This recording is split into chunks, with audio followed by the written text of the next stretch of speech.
कौन थे विभीषण? विभीषण रावण के भाई थे, जिन्होंने लंका युद्ध में भगवान राम का साथ दिया था। विभीषण को दक्षिण के राजा का वरदान मान्यता है कि भगवान राम ने विभीषण को लंका का राजा बनने का आशीर्वाद दिया था, लेकिन विभीषण ने अपने जीवन के अंतिम वर्ष रामेश्वरम में ही बिताए। रामेश्वरम के पास स्थित एक अन्य स्थान जटायुपुरम के नाम से प्रसिद्ध है। यहाँ क्या हुआ था? यह वही स्थान माना जाता है जहाँ जटायु ने रावण से युद्ध किया था, जब वह माता सीता का हरण कर ले जा रहा था। जटायु की वीर गाथा रावण के हाथों घायल होकर जटायु ने यहीं पर अंतिम सांस ली थी और भगवान राम को माता सीता के अपहरण की जानकारी दी थी।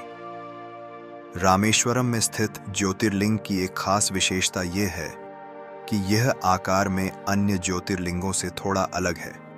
शिवलिंग का स्वरूप कहा जाता है कि यह लिंगम स्वयंभू है और भगवान राम द्वारा स्थापित किया गया है। शिवलिंग को जल चढ़ाने की परंपरा मान्यता है कि इस शिवलिंग पर जल चढ़ाने से विशेष लाभ मिलता है और भक्तों की मनोकामनाएं पूरी होती हैं।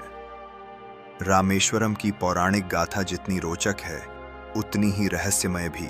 अब तक हमने इस मंदिर से जुड़े कई रहस्यों को जाना, लेकिन अभी भी कुछ ऐसे अनसुने तथ्य और घटनाएं हैं जो इस और भी रहस्यमय बना देती हैं। आइए जानते हैं कुछ और रहस्य और चमत्कारी पहलू जो रामेश्वरम को विश्व के सबसे अनोखे तीर्थ स्थलों में से एक बनाते हैं। रामेश्वरम मंदिर का गोपुरम, मुख्य द्वार और संरचना वास्तुशास्त्र के अद्भुत उदाहरण हैं। यह इतना ऊंचा और भव्य है कि दूर से ही दिखाई देता है। अनूठी गूंज प्रणाली। अगर आप मंदिर के खंभों के पास खड़े होकर कुछ भी बोलते हैं तो आपकी आवाज दूर तक गूंजती है, लेकिन मंदिर के बाहर जाते ही यह प्रभाव खत्म हो जाता है। सटीक गणना पर आधारित निर्माण मंदिर का डिजाइन इस तरह से किया गया है कि सूर्य की किरणें विशेष समय पर गर्भगृह में पड़ती हैं।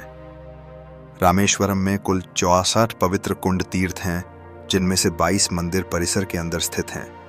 प्रत्येक तीर्थ का अपना महत्व और चमत्कारी प्रभाव माना जाता है। हर तीर्थ का अलग स्वाद और गुण। आश्चर्य की बात यह है कि इन 22 तीर्थों में से प्रत्येक का पानी अलग अलग स्वाद, तापमान और औषधीय गुणों से युक्त होता है। वैज्ञानिक शोध वैज्ञानिकों ने परीक्षण किया है कि इन कुंडों का जल वास्तव में अलग अलग प्रकार के खनिजों से भरपूर है, जो स्वास्थ्य लाभ प्रदान कर सकता है।